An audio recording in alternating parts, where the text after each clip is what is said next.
Welcome back to the NFL Pick Six Show, Week 15, officially at the quarter pole. Usual suspects here with Rich Hribar of Sharp Football Analysis, John Daigle from NBC Sports, and a Good Football Show podcast.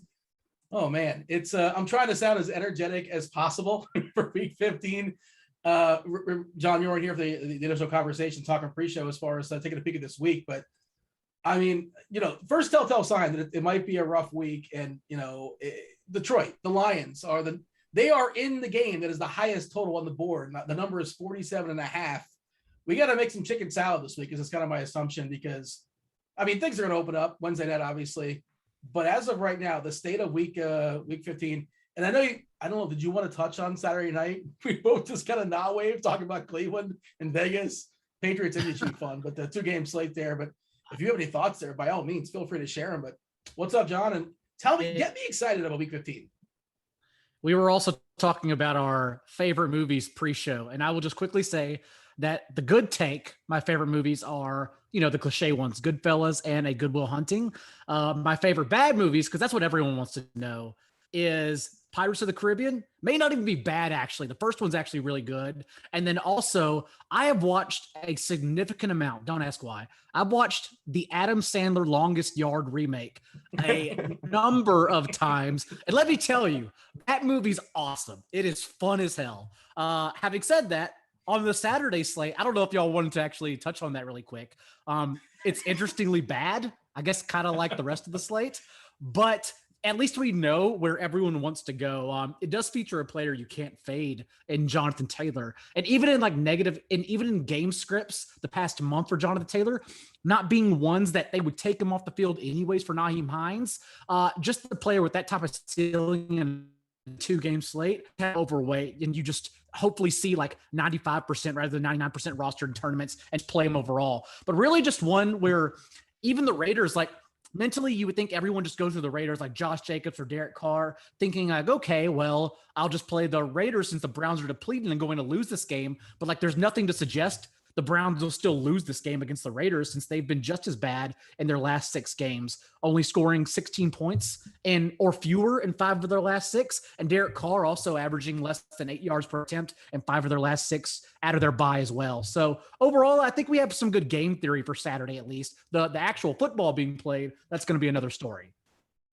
Yeah, I think Rich said he was talking about potentially going to see the new Spider-Man movie instead of watching. And he's a Cleveland. Well, I don't know if you're a Cleveland Brown fan, but you're in the vicinity of. Maybe you'll watch the tape and you'll grind that after the game. But yeah, am I wrong to say, Rich? Am I wrong to say that that's not a big downgrade, Case Keenum from Baker Mayfield? I just don't think Mayfield's very good. And did the line move much when that came out? I'm not even sure. No, they've already beaten a better team than the Raiders with Case Keenum. I mean, granted, he had Jarvis Landry and a healthy offensive line. They're going to be missing 3 offensive linemen too, which is kind of a big deal.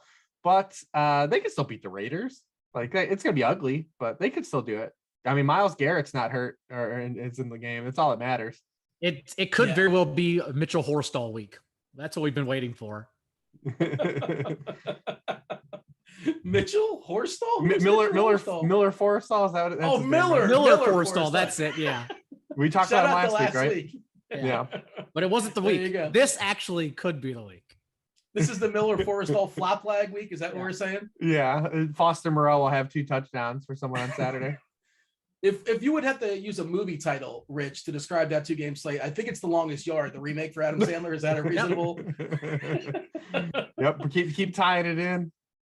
We can't just let that slide, right? You can't just throw out there that The Longest Yard. But well, I saw it once, and it has Goldberg and Stone Cold. It's amazing. Watch it. You will laugh. It's good. Fair enough. Have you seen that movie, Rich, or no? Yeah, of course.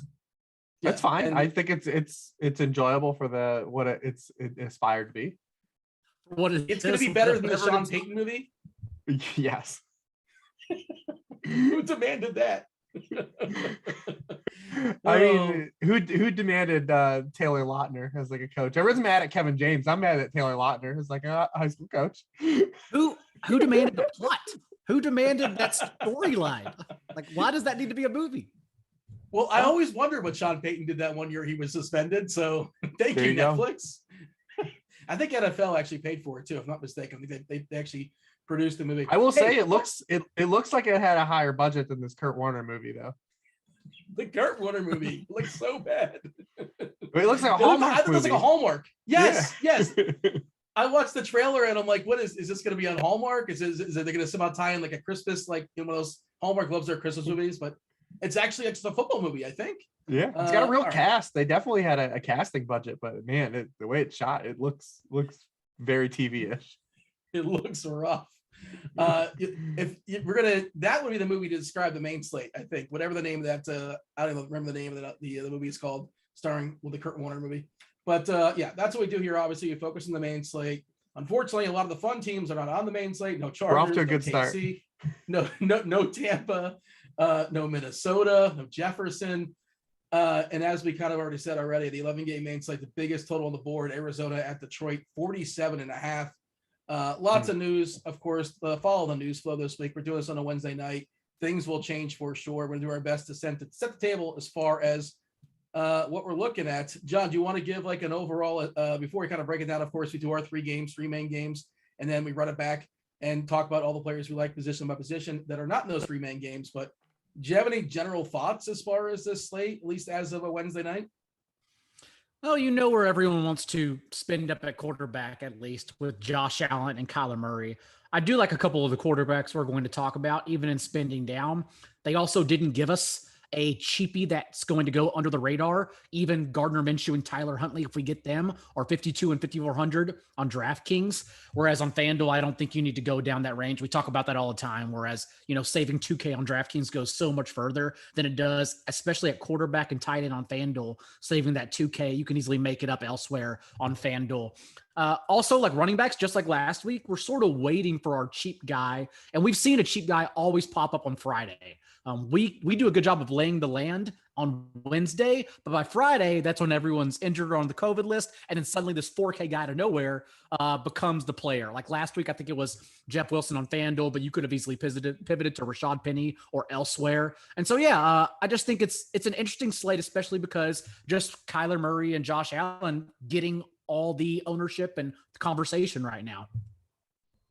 That news last week was such a blessing that people wanted to play Jeff Wilson again, to just run that back. Because I played 0% Jeff Wilson and I won a bunch of money.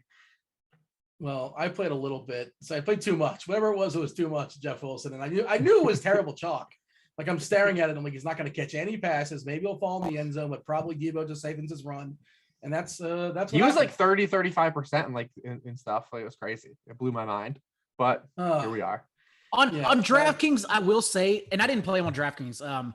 The game has become really like asking yourself, not even about micros analysis. It's like, what if I play this guy because the savings he allows me to have gets me somewhere else? And it's like, even playing Jeff Wilson on DraftKings, you could have won because that savings was so crucial. But on FanDuel, when he was 4,900 and expected to be 40+% rostered, that's why like Rashad Penny was a good play. It was just like, I'd rather lose with 3% Penny than I would 40% Jeff Wilson. And that's the only reason I got there. Just because, well, one, because Silva basically held me down and said, you better freaking play Rashad Penny. But also because it was like, well, anything is better than 40% Jeff Wilson.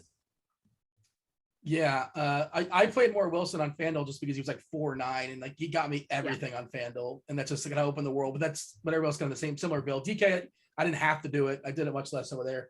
By the way, the other part of that, Daigle, that's worth visiting as far as a slate is, okay, you play somebody that's like a Wilson, whatever. Say you like a little bit more, but the whole thought process is, I'm playing this player not because I love them necessarily, but because I love everything it gets me, everything it opens up. Well, that's the quandary of this slate is like, what is it opening up? You want to get Cooper Kupp. Okay. Who else do you feel like you absolutely have to have? I'm waiting. Yeah, you're totally right. You're absolutely right. we're going to talk about a couple of these receivers because even going up, it's pretty much Devontae Adams, Stephon Diggs at the top. But yeah, you're absolutely right. Spending up, like, isn't Zeke the most expensive running back? Am I going crazy there? Najee probably. Oh yeah, it is Najee and then Zeke, and you can make a case against both of those guys. Najee, get the touches, but nonetheless, yeah, you're totally right, Dean. Yeah, Zeke is a big difference. Him on FanDuel and DK. I think he's the second highest price on DK, and on FanDuel he's like 6-7, 15th or 16th. That's like cheap enough to be annoying too, for me to think about it.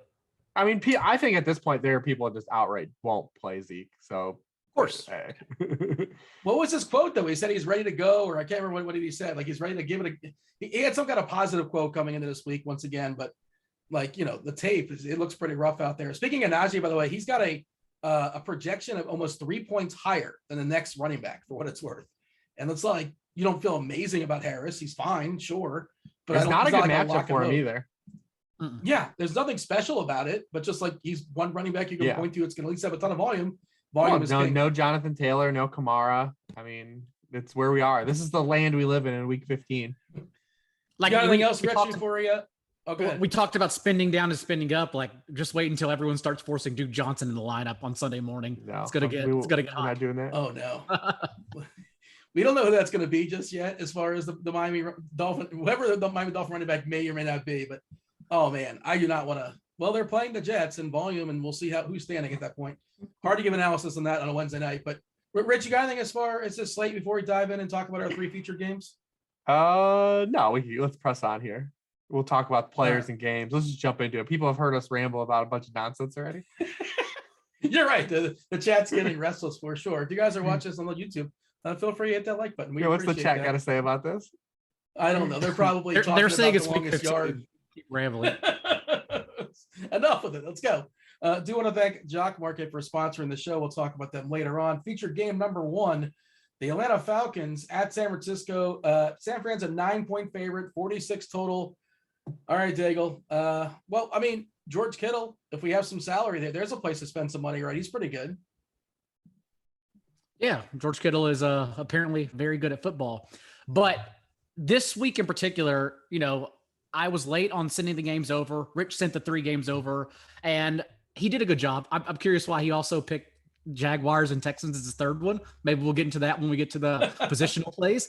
But I think there could be a wild card for the third game. But this one's really interesting just because, like, we finally saw one Jimmy Garoppolo deliver last week when necessary. And the first half of that game, like, if you see it, it's amazing. Everyone essentially went over in the back half, even with overtime, because the first half offense was so putrid. I believe Jimmy Garoppolo only 80 yards passing at the half as well. But in order to even think about playing Garoppolo, then we need a little bit of pushback from our Falcons. And so then you start looking at the Falcons offense. And I'm not saying it's impossible, since San Francisco secondary is just completely banged up and been pretty terrible the past month now. But the question is how we get it from Ryan, because Ryan now in his last 5 games, 190 yards per contest, 6.4 yards per attempt, with only 2 touchdowns and 5 interceptions in that span. And even those numbers are slightly boosted from garbage time against the Buccaneers. But at least with Ryan, not saying you're going to play him, but in playing the Falcons offense, if you want to skinny stack this, you know where the ball is going to go. The ball only goes 2 places.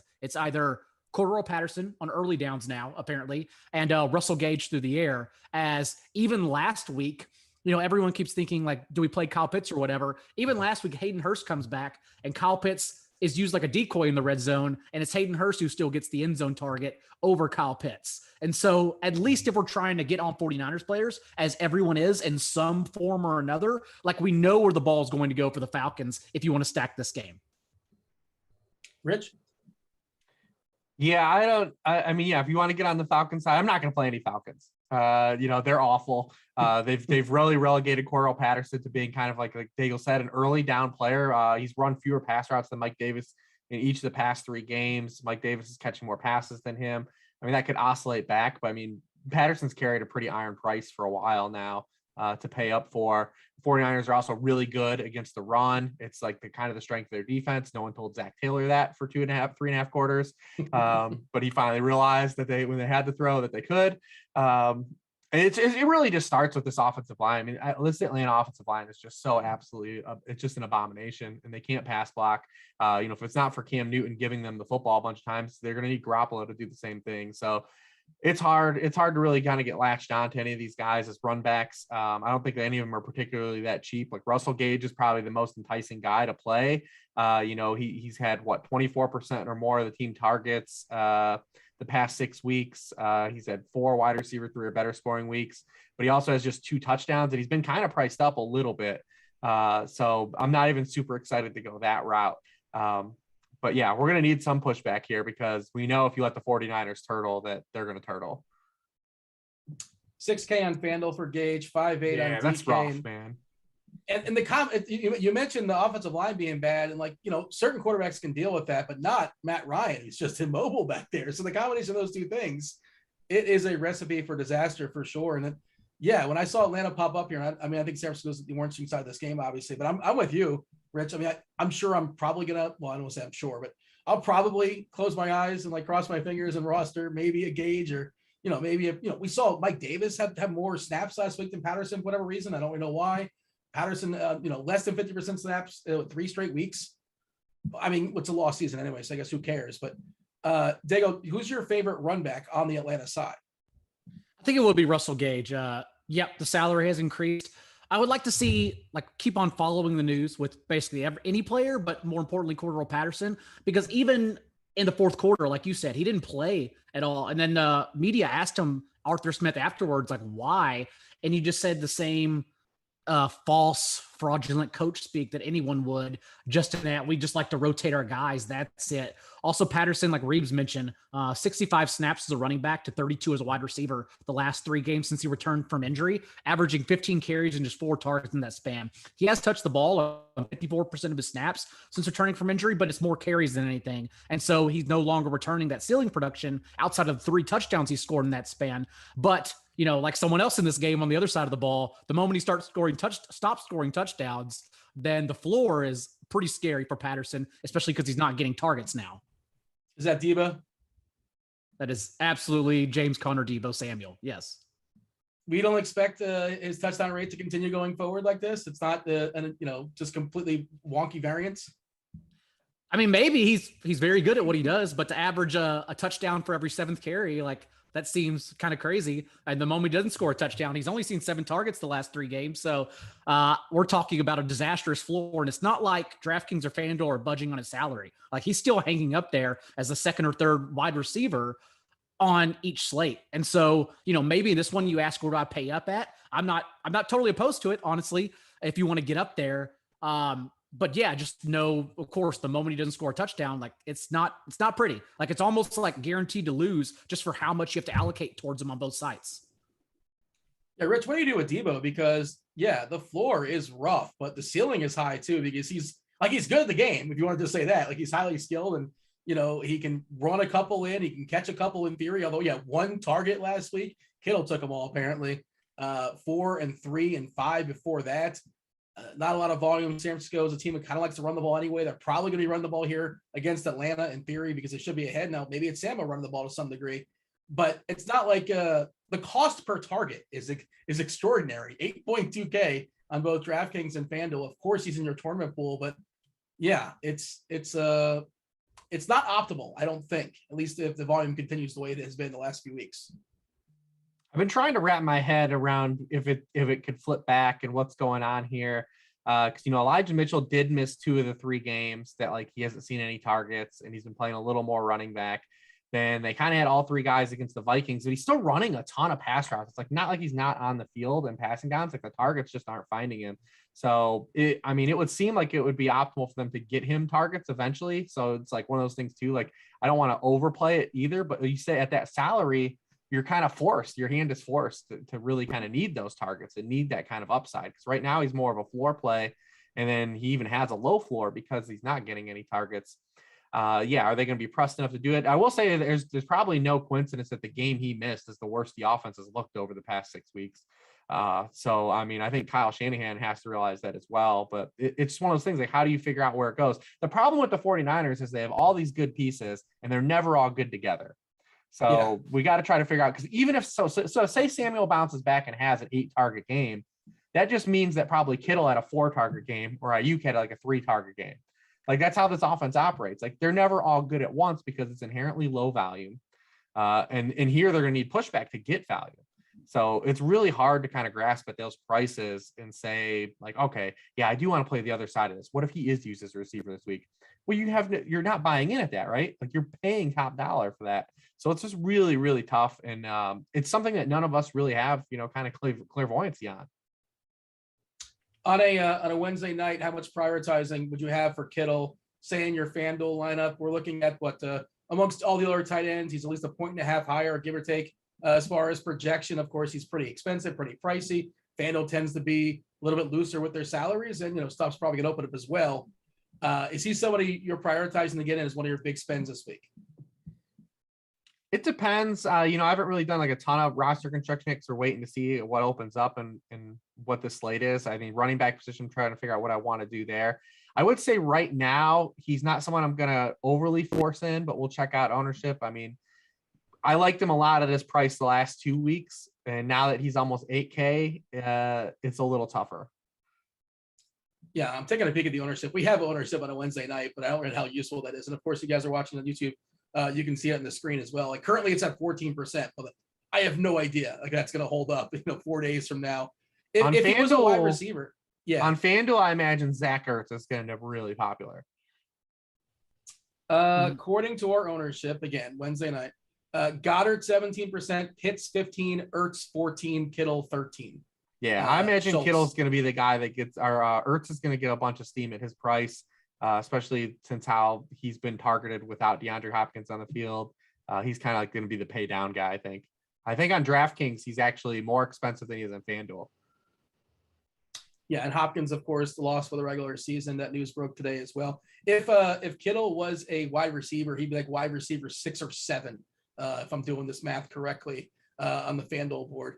The problem is you still have to pay for 3 receivers, though. Yes, yes, yes, which is definitely worth pointing out. I'm curious. I want to talk. You did throw that Houston game on there. I don't know if that was just for funsies, or you want to talk about Houston and Jacksonville just to inflict pain on us. But maybe we'll kind of squeeze that one in here. Well, you got anything else as far as this game, or go ahead. Well, no, I was just gonna say. So we guys talked about the slate top down. I mean, this slate does not have a lot of games where you expect like a lot of counter punching, right? Like there's not a lot of tight point spreads. So like that's just one that has one, and it's a bunch of cheap pieces that might unlock all the guys. But what if you want to play Cooper Kupp and Devontae Adams together? You're gonna need to you're gonna need some money to do that. But you look at like Buffalo one-sided, Arizona, Detroit one-sided, Miami, the Jets is one-sided. The next game we're gonna talk about one-sided. It's really hard to find these games that are back and forth. The other tight games are like Cincinnati, Denver, and that probably, do we believe that can get there? Tennessee, Pittsburgh. There's a lot of gray areas here. So it's just kind of we're trying to feel our way through the slate. There's nothing wrong with getting a little weird in week 15. What is a Jacksonville counterpunch? Like a 10-play, 8-minute drive for a field goal on the 8-yard line? It's kicking your place kicker. Oh, Jesus. It turns out terrible person, terrible coach. That's what I do those Q&A on Tuesday, and if I got questions about James Robinson, I was like, well, on one hand, I know you're complaining about 6 carries, but it was 6 of 7 carries. He handled the majority of the workload. You know what you're getting into when you play Jaguars guys. I can't help you out that much. My favorite thing watching your video, John, is explaining you every single week. You're like, look, it's a Tuesday night. I can't answer. I have to have this hard and set rule. I'm not answering start sit questions on Tuesday night. It's just not happening. Oh, absolutely busted. Yeah. And it always tilts you because somebody always asks you and somebody else always asks you. It's amazing more people don't actually comment and being like, this guy's just angry. It's I try to keep the smile on and be passive, but yeah, a lot of people ask start sits, and I'm like, just imagine asking start sits on a Tuesday this year, anytime this year. You might as well just walk into the ocean. I can't help you out. I can't help you out. Robinson is kind of interesting on DK at 5.4K. If he gets some volume, and like you said, he did get 85%. If I'm doing math correctly, 6 of 7 as far as the running back carries. And again, we're waiting for that cheap guy. But last week, I texted Rich on Friday because I was like, well, Godwin and Buke Rashad Penny, a couple others. Like we got a Ty Johnson. We got all the cheap guys, but then we didn't want to play the cheap guys. So it could be a situation like that as well, where the cheap guys are just easily fadeable and we don't need to think twice about them. And then if that's the case, we go back to this range, 52 to 5,400 on DraftKings in particular. And yeah, then Robinson does absolutely stand out among those options, especially because, everyone's going to probably get their Penny priced up a little bit, but not priced up too much. That's kind of why I think the Seattle passing attack is an interesting conversation. That is a good segue for, you mentioned the Seattle passing attack. You mentioned Penny, who is the exact same price as Robinson. Their second game, they're featuring Seattle at the Rams, 4.5. The Rams are favored by 45.5 as far as the total. And all right, John, tell me the Rashad Penny is real. I assume Peterson's gone or he doesn't matter. I mean, I can't imagine he matters anymore, right? No, I mean, they said he might practice this week and return. So we don't know. Now, because remember, this is what teams do in 2021. They waive them on Monday. They go back to their practice squad, and then they recall them at the end of the week to play. So Peterson's still technically on the practice squad. We don't know if he's going to get called back up since everyone, Alex Collins included, is healthy. When Peterson was healthy last, it was that game that Alex Collins was ruled out. So we just have to see. And even then, like Penny, it's anomaly numbers. Not to say they can't continue, but like that was the time to catch them. Not only because everyone game theory wise was honing in around Jeff Wilson, but also like without Peterson in a great spot against the Texans. That's why we played him. But now against the Rams, also maybe Peterson fresh off of career highs and snaps, 57% of per penny and carry 16. It does seem like a situation where I'm more comfortable fading. And if that's the case, I do think Seattle's interesting. Russell Wilson now 29% uncatchable pass rate, or top 10 in the league in his first 3 games when he returned, right? Remember, that's when we were dealing with that finger and we just complained because the offense was so bad. But you compare that to just 15% uncatchable rate, which is top 10 in the league accuracy wise in his last 2 games. Now, whether that's because he's been healthier or because he played injured 49ers D and the Texans in that span is to be determined. And he didn't eclipse 250 yards passing in these 3 games against the Rams last year, including that Cam Akers breakout in the wild card round. But also remember, like he played the Rams all 3 times in the second half of the season when Seattle's offense was already trajecting down. And Pete Carroll even said at that time that he was worried about Russell Wilson taking too many quarterback hits. Thus, they went to more run heavy like Carroll loves. There was even a stretch there in November and December where Russ actually did lead the league in quarterback hits in that category. So overall, now being more accurate, now a good matchup. If we get some juice in, I do think it's a good spot where perhaps, especially given the Rams 13 players on the COVID list, including 2 in their secondary, 2 important pieces in their starting cornerbacks room. It is a situation where I still don't think many people are going to play Russ with the receivers, and it's an interesting spot. Rich, what do you like as far as the Seattle offense? If people are chasing this Penny, I mean, yeah, he had a couple big runs, at least one big run for 50 yards. I'm not sure it was 2 big runs, but obviously the touchdowns were 32 yards and 47 yards. That doesn't feel repeatable. Like it can't happen again, but it seems unlikely. I don't know. Well, it was also against the number 32 defense and explosive run, rushing yardage allowed. So there's some symmetry into how we got there. Career highs across the board, snap rate, carries, rushing yardage. I hope that like he just doesn't flatline because I picked him up in some leagues and he plays the Bears and the Lions the next 2 weeks after this, and I hope he just still gets an opportunity. But this is a pretty rough spot to want to chase his game. Rams are allowing 3.7 yards per carry to running backs. Remember on Monday night, James Conner only ran for 31 yards. He had the 2 tuds. So that's what you're going to need here. You're going to need him to fall into the end zone. They've only allowed 3 running backs to rush for 70 or more yards this season.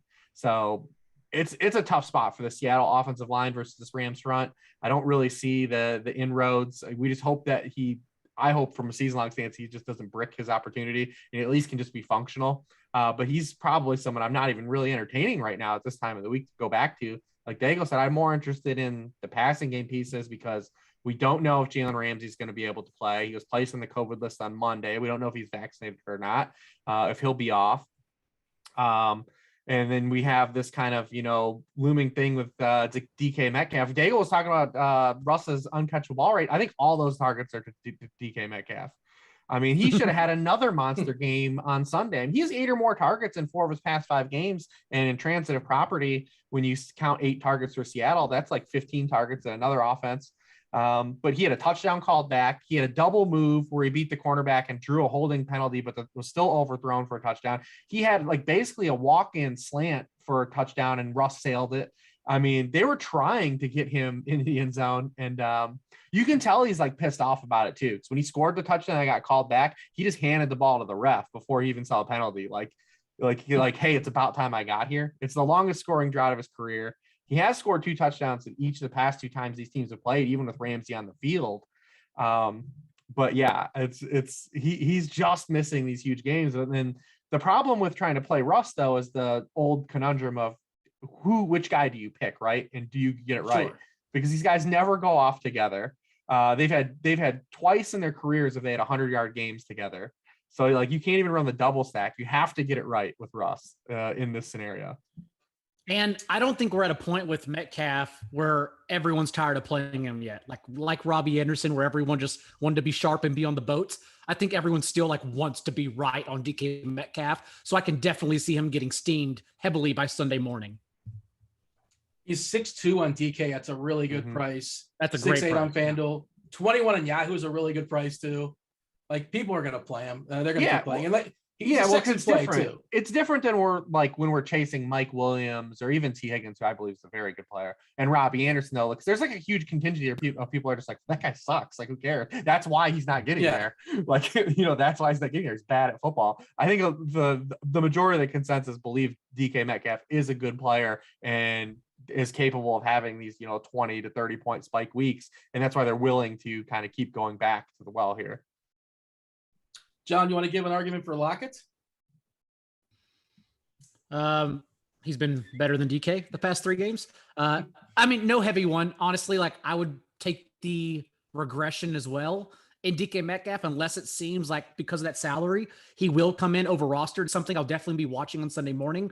We've talked about this with Keenan Allen and Mike Williams so often this year, with Chris Godwin and Mike Evans. It's just a situation where everyone thinks that this one player is the better tournament player, like DK Metcalf is the better tournament player, and he is until he's not, because then everyone realizes he's the better tournament player, and thus ownership gets flipped onto Tyler Lockett as the less rostered individual. I do wonder if we'll reach that point, but I can definitely see where everyone will be talking about DK Metcalf on Sunday morning, and this Tyler Lockett's just outright the better player since we're trying to pick between the two. I do want to play Metcalf, admittedly. I would like to choose him, but right now, maybe it will be Lockett, honestly. It's just something I'm going to monitor until Sunday morning.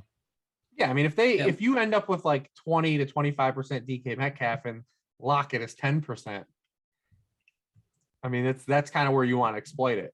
Easy choice, yeah.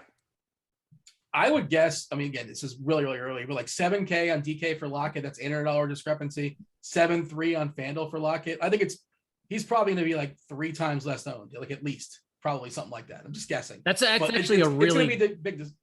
Go ahead. That's a good salary, yeah. I mean, 7K, 800 more than DK on DK. Like that's actually good game theory wise. That makes Lockett really interesting. Yeah. They're a little tighter. They're a little tighter on FanDuel, but still a decent gap to get in. But 7.3 is palatable to play as well over there because he's built for FanDuel anyways. He's built for FanDuel scoring. Our early projection for lineup HQ right now, as far as Lockett versus Metcalf on FanDuel specifically, 12.15 fantasy points for Lockett, 12.15 fantasy points for Metcalf. So there you go. And what's the Even ownership? our projection teams like it's a good question. 20% for Metcalf and 4% for Lockett. Let's do it. I mean, that's easy. So same projection and 5 times more salary. Exactly. And that's kind of the point we're making right there. And the numbers and stuff is probably going to change throughout the week, but I think it's going to be a similar sort of gap. Rich, is there any reason why we shouldn't play Cooper Kupp? Like, he's pretty good. I mean, he's just gonna be really popular, but he should be. He's what? I mean, what can we say about this season he's having? He set a career high with catches last game, and it's just another good spot for him again because Odell's not going to play in this game, or it seems unlikely that he's going to play in this game. And then the last time these teams played, he already had 7 catches for 92 yards, and that was in a game where Robert Woods had 12 catches for 150 yards. So, I mean, it's just a good spot for him to just smash. We just saw Seattle allow 8 catches for 98 yards out of the slot to Houston wide receivers last week. No real pushback. The question is just, who we running the double with? We're going to probably play Van Jefferson or do you want to go to Tyler Higbee? Because they're both there as well in this game. This game was made, I think, to go Stafford, 2 Rams, and then Lockett or Metcalf. Yeah. Is Van going to catch his bomb again this week? I don't know. But if he does, you're going to want him. But John, no Odell. So yeah, you could argue that Cooper Kupp at 9K is still too cheap considering he's been great the past few weeks with Beckham still, but remember he was a world ender without Beckham. 38% target share. Stafford's still averaging 36 pass attempts per game before Beckham arrived. So we get now basically 10K Cooper Kupp for 9K. So it just seems like a situation where we should be over the field. It's a bargain, 9K. That's just way too cheap. DK should be at least 10K over there. Yeah. John, what do you have as far as the rest of the Rams? Yeah, Tyler Higbee would be the only one I would be interested in, just given the fact that everyone's going to come in, like we already talked about on Zach Ertz, or think that Dallas Goedert is a sneaky play with Gardner Minshew. You just know what you're getting with Tyler Higbee. He's got to score a touchdown, and he did score in between. He scored weeks 5 and week 10, but between that, he was literally just a floor player with 4 catches per game, no touchdowns. So you know what you're getting with Tyler Higbee. That's why I think he's a better play with Stafford, and I probably won't be interested in playing him without Stafford just to get the double points. But yeah, there's nothing honestly to say otherwise about Van Jefferson either. Van Jefferson is going to play every single snap. Otherwise, they have to go to Ben Skowronek, and I don't think we need to get there just yet to save salary on a Wednesday. Maybe by Sunday I'll be galaxy braining and putting him in, but right now I don't think I need to make that argument. I'm sure people ask on your show, what's your take on the backfield, assuming Henderson plays? I'd like to get your take on it too. I would think it's still Sony Michel, since that's the way it was sort of leaning anyhow. And yes, Henderson was available 2 weeks ago, strictly as an emergency option. But remember, there was that news nugget on Friday where McVay even mentioned he actually wanted to start getting Michel work in as the primary runner anyhow. And so I think the floor is split touches, whereas the ceiling is Henderson getting 2 to 4 carries as Mekhi Sargent. Yeah, I mean, I don't know exactly how it's going to play out. I've poured over a lot of the quotes, and even at quotes after the Jaguars game, he kept bringing up Darrell Henderson. And then they haven't used Sony in the past game like they used Darrell Henderson. So it's are they going to do something with Darrell Henderson like that? Darrell Henderson leads all running backs in end zone targets on the season. They're calling plays for him in the red zone, in the passing game, and they have consistently all season. So, I mean, it's tough for me to really get a good pulse. That's why I've just been asking everyone what they thought about it. Just trying to aggregate as much information as possible for people how they think it's going to play out, because I don't really know. They both look like better plays on DK than on FanDuel. Michelle is 5.8 on DK. FanDuel. Well, you can't play Henderson, right? You just if you play Henderson, you're just guessing. Yes. It's not like Elijah Mitchell coming back, right? And then gets 27 carries. We're not in that situation. Yeah, we genuinely do not know. Yeah, stay tuned on that one for sure. Anything else this game that's worth? And then he might not play. If he can't play, then you can still go back to Sony. Mm-hmm. Oh yeah, you want onslaught. Yeah, you could pay, yeah. If it's just him for 7K, that's fine. Unless he went on the COVID list, I believe, on Sunday, which would still put him, it's under 10 days. So he still is not a lock to play either. So if he's out again, you can just keep rolling out Sony. The last of our 3 games are featuring the Packers at Baltimore. The total is 43.5. Baltimore is a 4.5 point favorite. Nothing official just yet, but it looks like Lamar is unlikely to play. They did call up Josh Jackson. Josh Johnson. Josh Jackson's a different person. Josh Johnson, they signed him, so at least the tea leaves are suggesting that maybe Lamar doesn't go. And the line is also suggesting it as well. Green Bay is a 4.5 point favorite. All right. So does that completely sputter the Baltimore offense for you there, Daigle? No, I think Tyler Huntley still would be interesting, even in his salary. Again, he's going to come in around Garoppolo. Gardner Minshew, those other quarterbacks everyone wants to pay down for, but still in spots for Lamar Jackson, completed 71% of his passes, averaged 6.5 carries in those 2 games.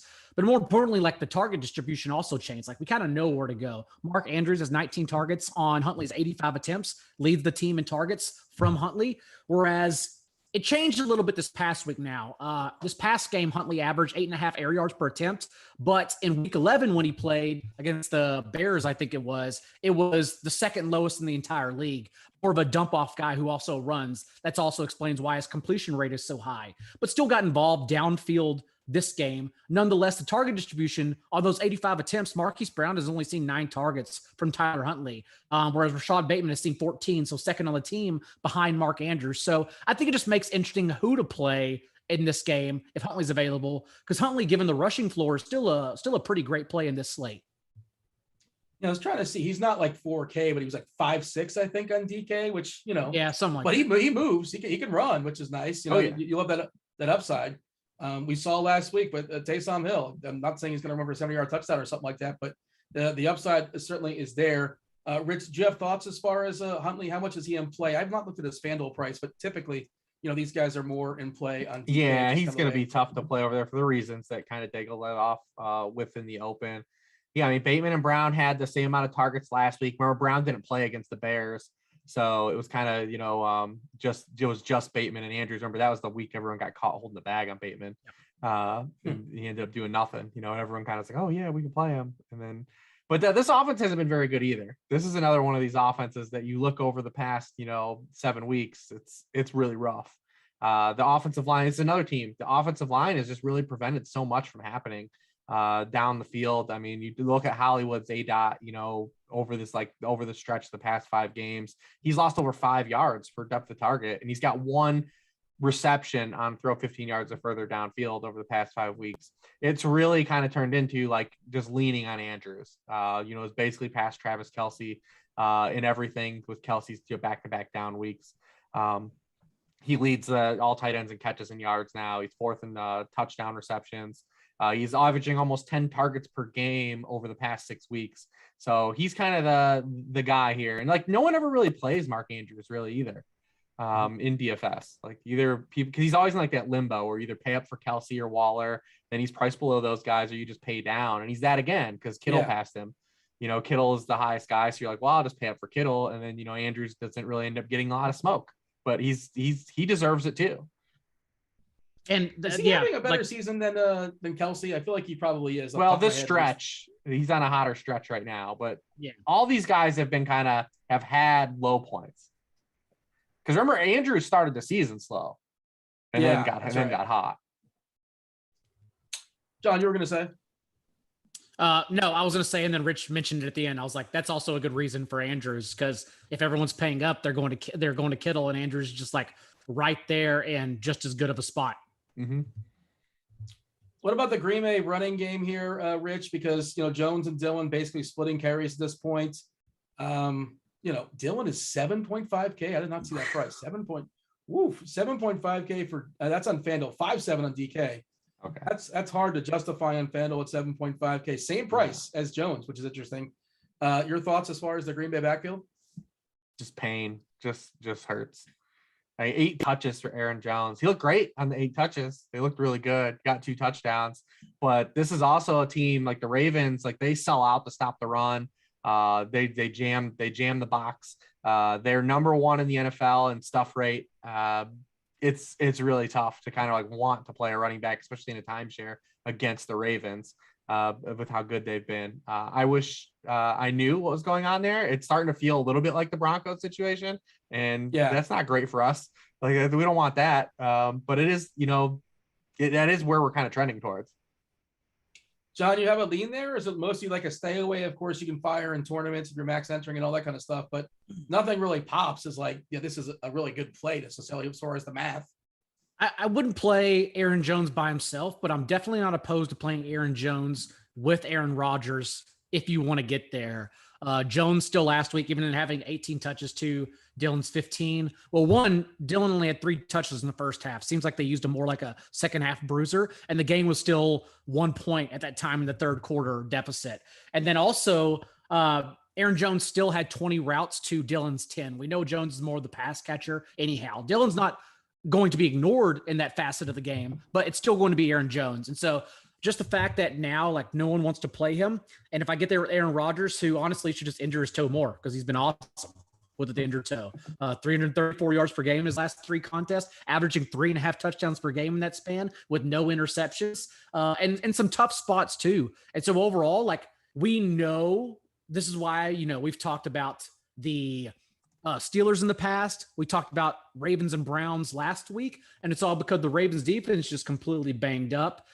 Leads the league in players on injured reserve, and thus they've been allowing, without Marlon Humphrey now as well, they've been allowing league high passes 20 plus yards downfield. And so we know we're like Marquez Valdez-Scantling. We know Devontae Adams, like we know where the targets are going to go. So that's what makes Aaron Rodgers stacks like so interesting. I could even see myself doing Adams and Aaron Rodgers and then running back with Mark Andrews because I think it's an interesting stack.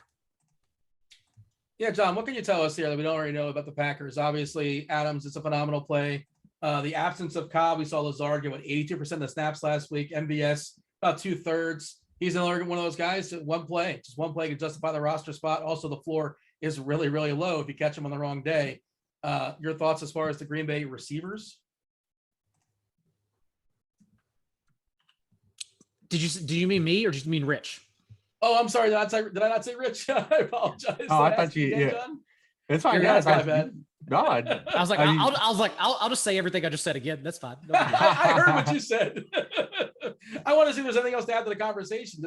I wanted Rich to be able to chime in if he has something to throw some stats at us. But I never really know when it's an MVS week. I don't know when he's going to get loose and gets that 70-yarder. I mean, but this would be the spot you would chase it, right? I mean, no team has allowed more passing touchdowns from outside the red zone than the Ravens. We always talk about how they want to blitz, right? They're going to blitz. They're going to blitz like crazy. We saw the Bears try to blitz Aaron Rodgers last week. That didn't go well. I think he was 15-17 against the blitz in that Sunday night game. So, I mean, Aaron Rodgers he's been like last year's Aaron Rodgers the past 3 weeks. And so has Devontae Adams been like last year Devontae Adams the past 3 weeks, over 100 yards in each game. I think this would be a spot where you would want to chase, MVS's long play ability. Now it's going to be hit or miss in tournaments, but Aaron Jones has been so mispriced all year. Even at his price on both sites, like what kind of ceiling are you getting for that? Like, is he a guy that you're counting to like just get you a touchdown or like get you 20 plus points? Whereas MVS at a salary, I can say if he gets me 15 to 18 points, like I'm going to smash. You're still paying for Aaron Jones. That's been the problem with him all year. As his price hasn't changed. He's had 2 RB1 scoring weeks in the season. It's really rough. It's really rough to pay up for that. I'd rather pay in my doubles to go with Valdez-Scantling or Lazard and go that route with Mark Andrews, just because you're going to save salary there. Pretty much where I'm at as well. Hey, you guys mentioned this. Oh, go ahead. I was just saying, it makes sense too. Even on FanDuel, like we know everyone's going to come in on Gabriel Davis. And on FanDuel, like Marquez Valdez-Scantling's only 600 more and has a higher ceiling. So, yeah, it just makes a lot of sense to do that. And he still ran more routes than Lazard. Lazard obviously played more snaps because of his run game involvement. The target differential, too, like, well, one, Aaron Rodgers missed him, which can always be the case every week, but he did miss him for a wide open touchdown. And then also the target differential was only 5-7. Like, that's not what we've seen in the past, where it's like 3 and hope you get one. And remember, before the bye, even with Lazard healthy, MVS still had a 20% target share, 9 targets on the game. So, yeah, like I think he's still an awesome play in this game. Is that it for this game? Moving on, talking about our favorite plays, game by game, favorite plays, position by position. I think we're done with this one, right? Sure. We got enough out of it. Play Aaron Rodgers. Before we talk about that, let's talk about Jock Market. Jock Market, our sponsor. Stop throwing your money away. It's time to check out Jock Market, the app where daily fantasy becomes a stock exchange. You buy and sell shares of players in real time for real money. Download now for a 100% deposit match up to $50 using promo code Grinders. That's GRINDERS. Get this, if you do not turn a profit this week, Jock Market, they're going to cover your losses in your very first event. Download Jock Market in the app or Play stores or check out jockmarket.com. That's JOCKMKT.com. Again, use the promo code Grinders for a 100% deposit match up to $50 on your first deposit. John, Rich, you guys mentioned season long. Does anybody have any sweats? You guys gonna sweating it out this week in the playoffs, and who knows who you're going to have available. But John, you got any anything to sweat out here as far as your season long teams? Yeah, the team that there's an article on the draft actually at 4for4 with Connor Allen and Ryan Noonan, where like it was the time where I was going like coast to coast playing golf, and like we were arguing about a live draft via text, and Connor basically just took all the text and slapped it into an article. That team is actually playing for big money in FFPC. Like we're in the championship rounds this week, so we got to keep winning. But yeah, that one's doing really well. And then I'm in another one with my high stakes partner who I went to Vegas with, Rahul Bhatia, where that one won the division last week in FFPC, and we move on this week. So I got 2 out of 5 main event bullets, still going strong here. Nice, congratulations! I'm 1 of 1. I'm in the Rotogrinders season-long team. Everyone's healthy. That's all it is. That's the most important thing. You need you guys still standing, right? Rich, how about yourself? 0 skill. Yeah, I've got still 1 main that's still live, and then a bunch of season-long and dynasty stuff still going. The voluminous amount of fantasy football that I play. All right, let's talk position by position. Our favorite players we've not talked about just yet. We've mentioned him in passing, Josh Allen, who was in a walking boot last game, actually smashed last game. And there was a picture I saw on the interwebs where he was at Hamilton. Yeah, he was seen without a walking boot. Yeah, so apparently he was good. He can walk to see Hamilton, and that wasn't an issue. So that's a good sign, I suppose. The old internet sleuths against Carolina. Kyler Murray against Detroit, like that one. I don't know how they're going to score a bunch of points one way or another against Detroit in a dome as well, which is nice this time of year. Your thoughts here, Rich? There's 2 of the guys that are popping for you as far as quarterbacks. Yeah, I mean it's hard not to objectively like Kyler. Josh Allen, I'll probably proceed with caution at this point. Especially with him being, injured. I believe he's going to play, but I mean this Carolina team is just so bad.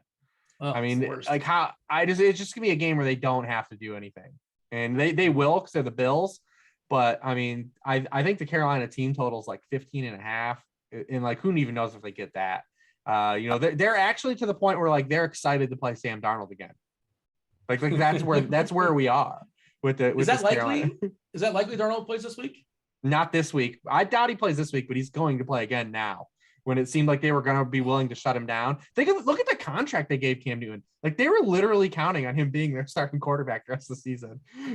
His contract is absolutely insane when you think of what they've gotten in return. They've now lost 11 straight games. They lost 11 straight games that Cam Newton is the starter.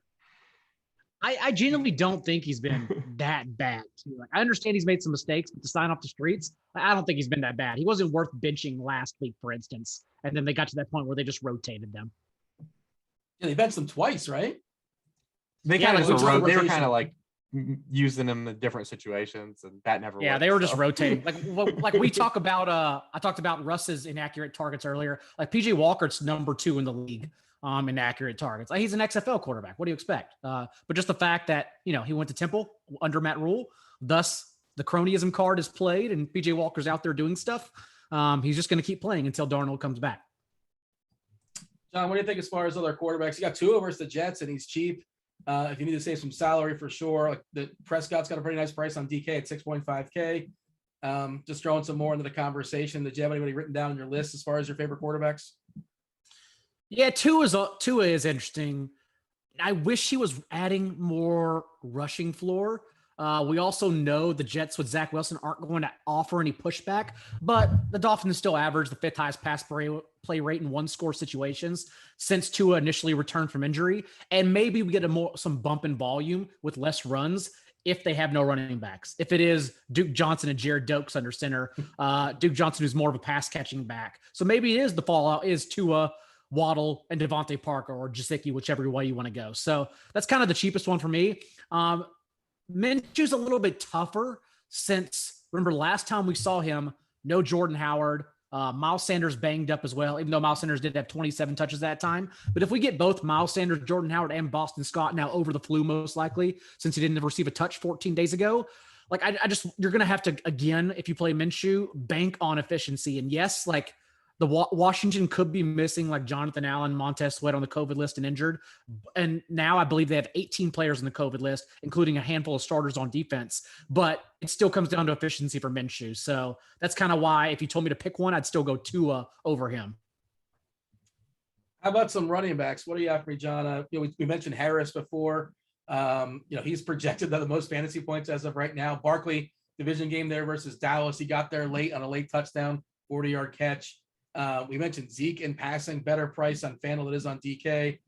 And people just don't want to play Zeke. I mean, he was another guy, like it looked like he was like without Pollard last week, but he didn't even get what Clement. What percent? You probably know this. So Clement seemed like he was taking too many carries away from Zeke, at least for my liking, when I had probably too much Zeke. Yeah, but the box score is a little like wonky when you look at it. Like they only put Clement in whenever, because remember the Cowboys were up 24-0 at the half. Like they don't the front seven now healthy. Even Neville Gallimore. I know a lot of people don't know him, but he's their best interior pass rusher, and even he came back healthy. So for the first time all year, they had Randy Gregory, DeMarcus Lawrence, Micah Parsons, Neville Gallimore. Those guys are literally the Monstars in Cowboys jerseys. Like they're elite athletes playing pass rusher. There were times last week when they would break up passes like 20 yards downfield and Micah Parsons is down there. And you're like, what the hell is Parsons like going foot to foot with a wide receiver right now? It's because he can do everything. But no, like they're just extremely healthy right now.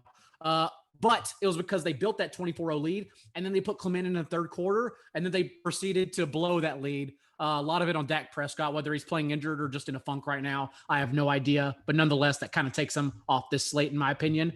But that's why Clement was playing. It wasn't for any other reason. Having said that, I rostered Zeke. High stakes, he was 6% last week. And let me tell you, even at 6% is not fun to roster him right now because like the salary is not the salary. I know it came down, like Reeb said earlier, much easier on FanDuel. But even when you do it, you're still like watching it and you're like, goodness gracious, like how am I going to get there? Because it doesn't make sense really to pay for him. Unless you get the 2 touchdowns, like that's kind of what you're going for. Even at his salary right now, you could argue it's not enough given that he's just injured and has no explosiveness, even if he gets 20 touches. So that's kind of the argument with Zeke. Also watching the Cardinal situation, don't know about James Conner, but if Conner's out, Chase Edmonds comes back. I would gladly play Chase Edmonds against the Lions. If Chase Edmonds is out, and Connor's in, I would gladly play Connor. If they're both in, I could probably ignore the situation and just play Kyler.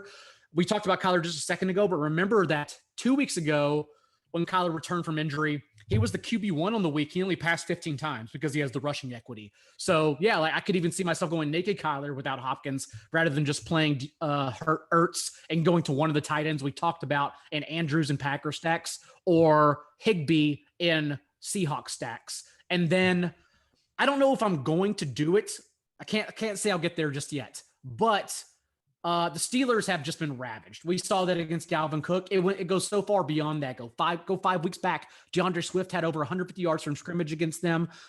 They've just been pummeled by running backs with zero defense. And Deontay Foreman is going to lead the Titans in carries. Jeremy Nichols was only used in garbage time. And Foreman, although he barely outsnapped Hilliard, we've now seen, even going before the bye, out-touched Hilliard 20-13, and this past week led the team with 13 carries. Foreman did. So Foreman, again, I don't know if I'll get there just yet. I don't think I need to in this slate, but if it comes down to it, he's the option I would choose. Man, rostering Zeke last week, it was like, you've seen Squid Game. It's like I rostered the old man in Squid Game, and I'm rooting for this guy to, the GIF, the meme out there. It's just brutal. And I might be, I don't want to be back. I don't want to be back on that. What do you have to add here, Rich, as far as some running backs? Feel free to add on anybody throw out there or some new names you want to throw into the conversation. No, not much. I think that's it. You're really trying to monitor the Rams situation, the Cardinals situation, to see who's going to play. I think people will try to get to Michael Carter at some point if neither of those really kind of illuminate throughout the course of the week. I don't know how excited that. I think a lot of people are going to go back to Antonio Gibson, but I tried to warn everyone about that fragility of that Washington situation last week, and you've seen what happened. He's the other reason too. I had no Jeff Wilson, I had no Antonio Gibson, which already put me like way ahead of the driver's seat. Well, that's why you won, right? Yeah, pretty much. I just didn't have those guys. A lot of fragility though. I mean, and we're probably going to get McKissick back this week. We'll have to monitor it. We'll see what happens there. There's no guarantee still on that. And then you've got Heineke playing hurt, which obviously isn't ideal for that team on any level. But I think that's what we're waiting for. We're waiting on this Cardinal situation, because if Connor sits and Edmonds comes back, I mean, he's the dude. He's 5'1" on DraftKings. I think is he 5'4" on FanDuel?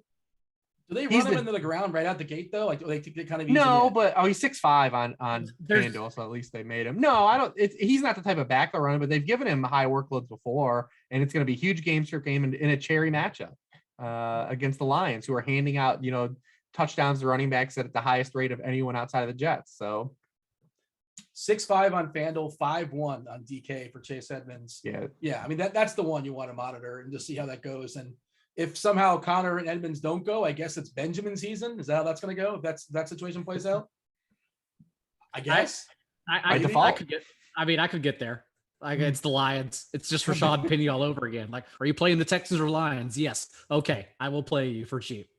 It sounded like Edmonds was close to playing last week. I had almost expected him to play last week, and then they didn't. They pulled it out on Monday night. So I would assume he's going to play. We're just waiting on what they do with Connor.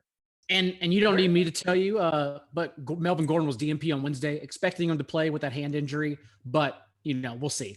Javonte Williams, obviously a free square if Gordon is out. Arizona is one game ahead of the Rams in the standings. I was just taking a peek at how desperate they are for wins. They're playing the Lions. Yeah, that's another point. You can play with 10 dudes. Like, you don't need 11. They're going to smoke the Lions. I guess the Lions have been game. They played a lot of games close, but they're going to be I won't come on this show if the Lions beat the Cardinals next week. We want you back. Go Cardinals. By the way, it's pouring over here. I apologize if you can hear some noise in the background. That's a bunch of rain going on here. Hopefully I do not get disconnected here with the interwebs. But you mentioned Michael Carter, and don't take this as gospel as far as our super early ownership projection, but we have him as 20% ownership on FanDuel right now, 5.9K. Mm-hmm. I'm not kidding. Like, I looked at, I was looking at everything this morning, and I even said to myself, I was like, Michael Carter's getting steamed. He's absolutely going to be rostered on Sunday morning, and good. Let people play him. I'm glad. He might be one of those guys that is popular on Wednesday, Thursday, Friday, and then when stuff opens up, he just gets discarded. Maybe we'll see. Yeah, because he's the guy right now that opens it up. Like, he's the guy opening it up today. But if you can play Sony Michel, if you can play Chase Edmonds, people will want to play those guys more. He's a placeholder, basically. Yeah. He is really cheap on DraftKings, so I can see him kind of sustaining. But it all just depends what opens up. So I do think it depends on what cheap guys right now become available. 5.9 FanDuel, 4.7. You're right. Yeah, 4.7 on DraftKings. It's $700 above the floor. All right, let's move on and talk about some receivers. Rich, feel free to open them up. Well, I think both Dolphins guys are interesting if you want to run. You get to do that. This is a DraftKings, probably more of a build if you're going to do Tua, because Tua is the same price as Dak on FanDuel. If you're looking for any incentive for Dak there, but on DraftKings, you can play your little mini Dolphin stack and run your doubles because Devontae Parker is really cheap there too. And we saw them kind of use kid gloves with him for good reason, before the bye, but he's had a bye week. We've seen him kind of be effective. So you can play both those guys together. You can fit, if you can get the Cup and Adams, we want to do that. Who else do we got at the top here? Oh, Deontay Johnson. You can just keep playing Deontay Johnson if you want, if you like targets and you want to pay for targets, especially the gap for him to the other two guys, because his target shares, it's not that he isn't the ceiling as Adams and Cup, but he does have the floor of Adams and Cup.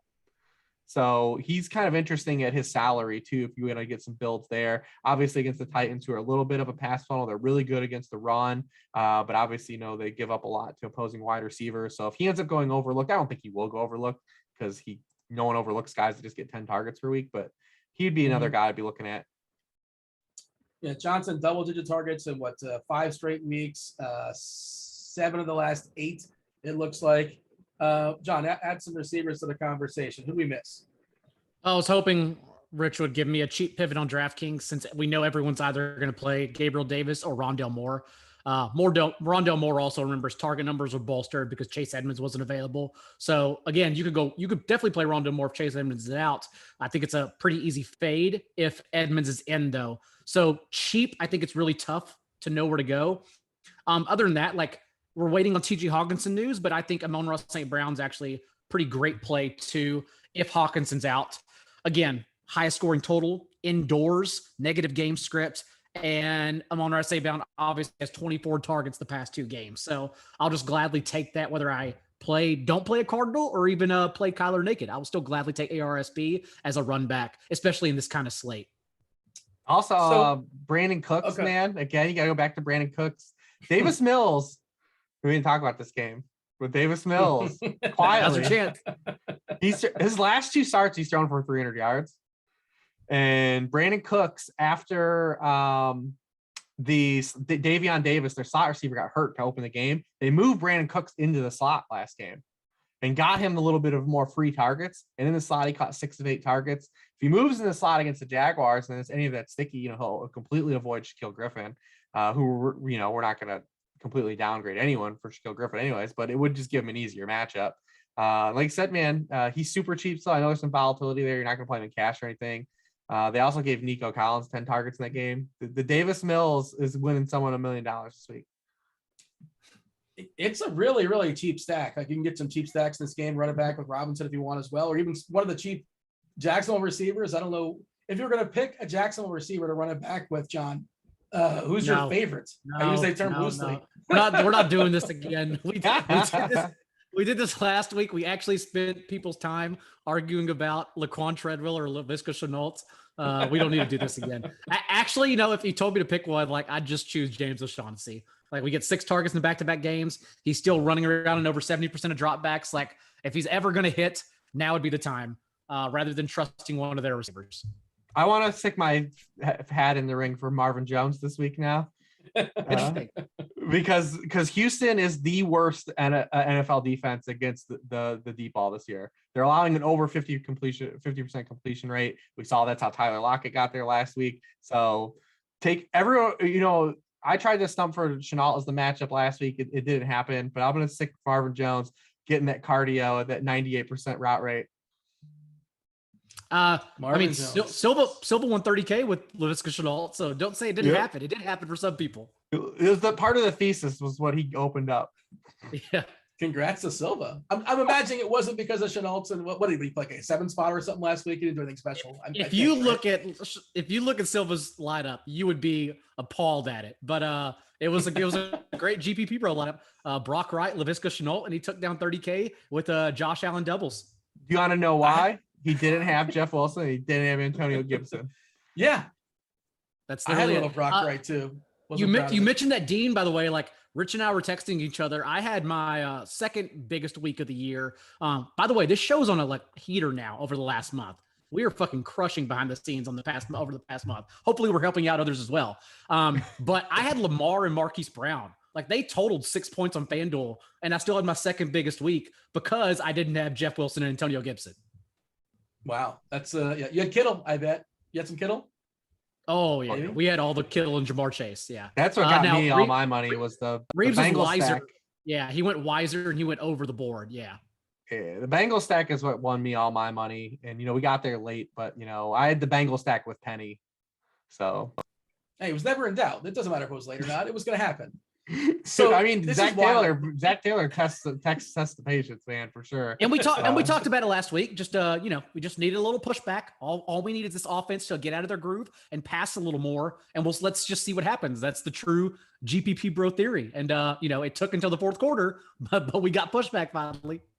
But I had a couple other good lineups too. They all had Penny. Everything I won was Penny because my Buck stacks and my Josh Allen stacks all had Penny too. So it was really Penny. It justified that draft pick in the first round 4 years ago. We waited for complete vindication. The long game. Yeah, I had 0 Penny. I just couldn't do it. I'm like, I can't.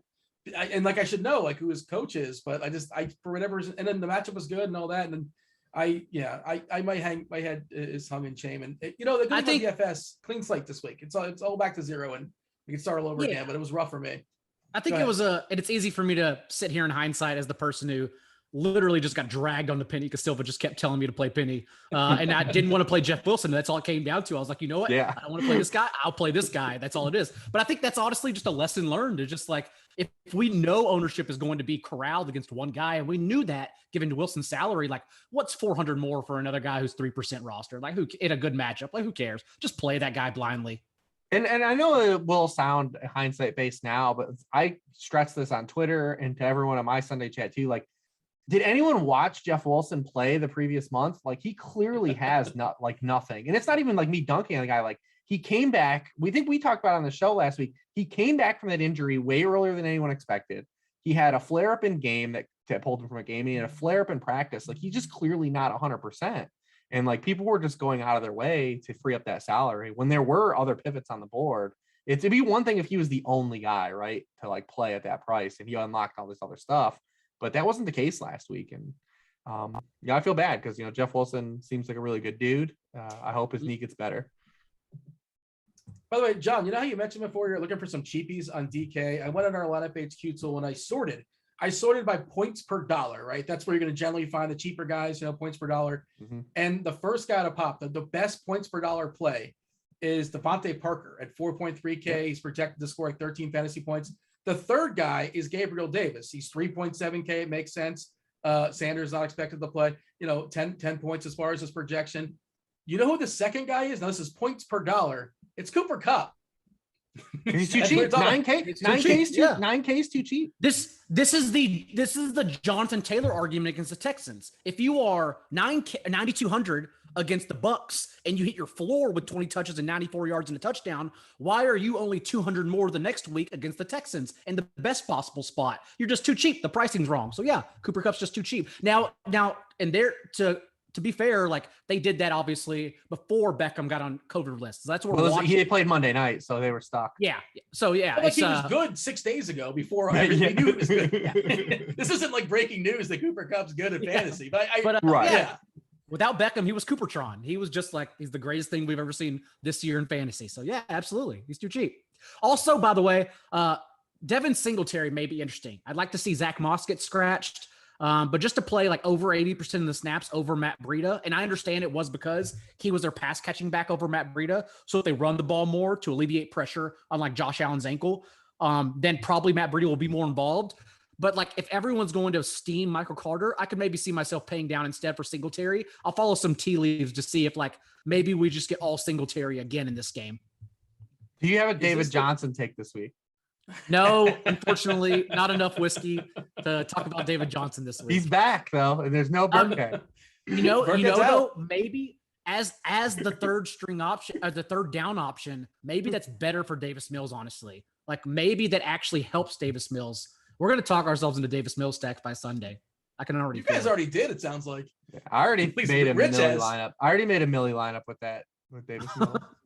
That sounds like I have so many lineups on Sunday, and like I look up and it's like Zach Wilson or something. Especially in weeks like this where there's only one or two places to go at the top, and you're like, well, screw it. I'll just put this lineup in a million. Actually, play a good lineup. Don't dupe me, guys.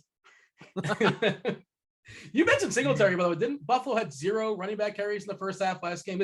This feels like a spot where like they're not an established team, obviously, but this feels like a spot where they can theoretically, and combine that with the fact they're monster favorites and Josh Allen, who knows what the deal is with his foot.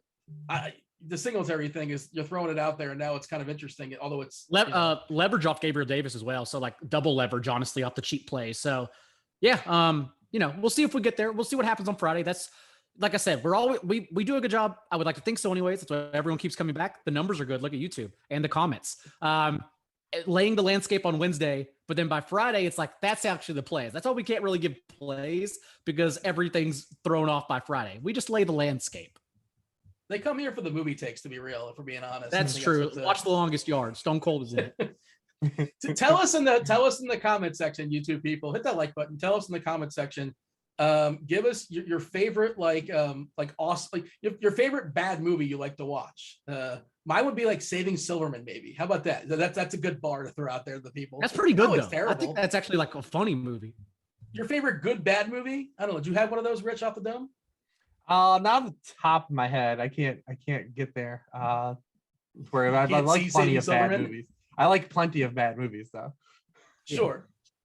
Con Air, I think is that's got to be chalk, right?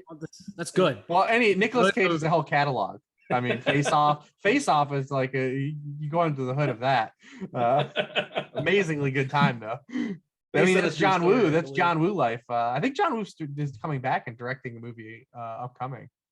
All right, well, check it out. I feel like he's been gone for a while. He hasn't made a movie in a long time, but at least not in the States.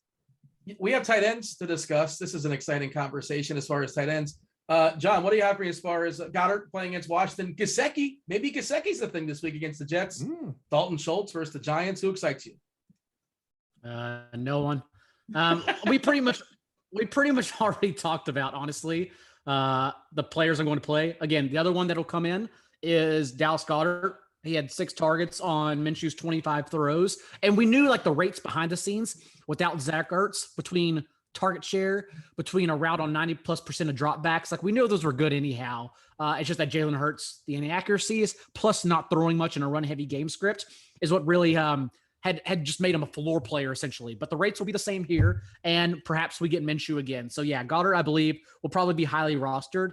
For some cheapies outside of James O'Shaughnessy, I'm actually hoping Rich can help me out because like other than that, like maybe Ricky Seals-Jones, since just like Logan Thomas and playing a full allotment of snaps before injury after his first game off injured reserve. Last week was the first game for Ricky Seals-Jones off injured reserve, and he played fewer than John Bates.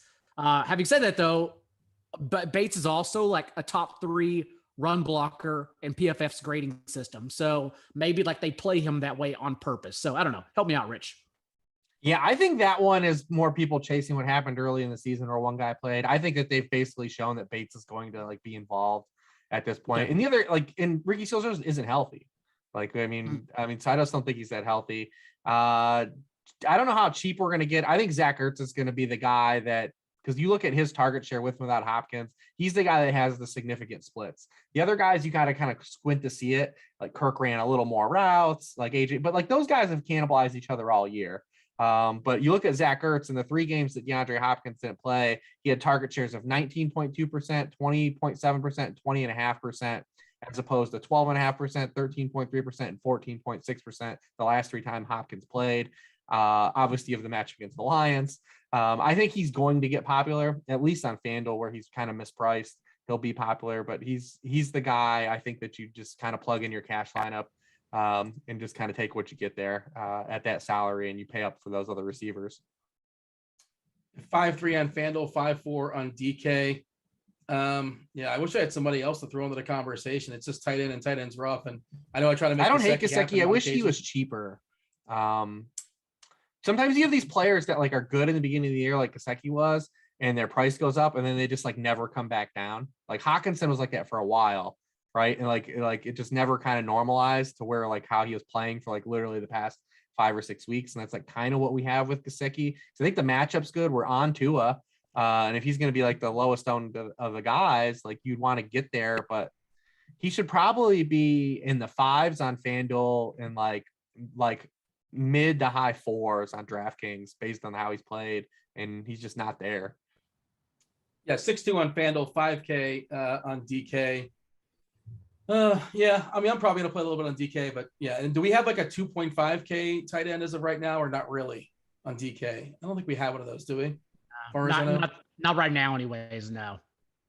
The John Bates the John Bates play. He's probably not Brevin Jordan. Anymore. What's Brevin Jordan this week? Oh, I think he's like 20. What team does he play for? Yeah, he's 20. He's 2,800. He's 28. All right. I could see people trying to get there. See, this is where that game was hot, man. We're gonna talk about that game. No, the game with the lowest stack the game with the lowest point total. I mean, he'd be like maybe a cheap punt. He's not running enough routes, but he's cheap. I don't know what to tell you. That's the show. We're ending on Brevin Jordan. That's it, John. We got anything else, or Brevin Jordan's what we're gonna end on? I'm just gonna play Andrews. That's fine. End on Brevin Jordan. Yeah. Andrews is kind of pricey, but yeah, he's a good play for sure. He's good. John, let the people know. I'm sure they're aware. Again, week 15. Good Lord, if this is your first time here, well, welcome. But where have you been all this season long? If they're not aware, John, tell them where they can find all your fabulous work. If you're not aware, thank you for joining the show in week 15 of all places. At @Daigle on Twitter. And remember, we will be back next week on 2 days before Christmas Eve? I think it's 2 days before Christmas Eve to lay the landscape. I don't even know practice reports. I don't even know if they're practicing on Christmas Eve, since this is the first time in a while we've had Christmas on Saturday. So I don't know how it's going to work, but stay tuned for that mess. Yeah, it's going to be fun. It's going to be good times for sure. And Rich, tell the people where they can find your stuff. Yeah, sharpfootballanalysis.com. Every Wednesday night at 9 with my boys Daigle and Dean. That is the great Rich Hribar, the great John Daigle. That was the NFL Pick Six show. The Rotogrinders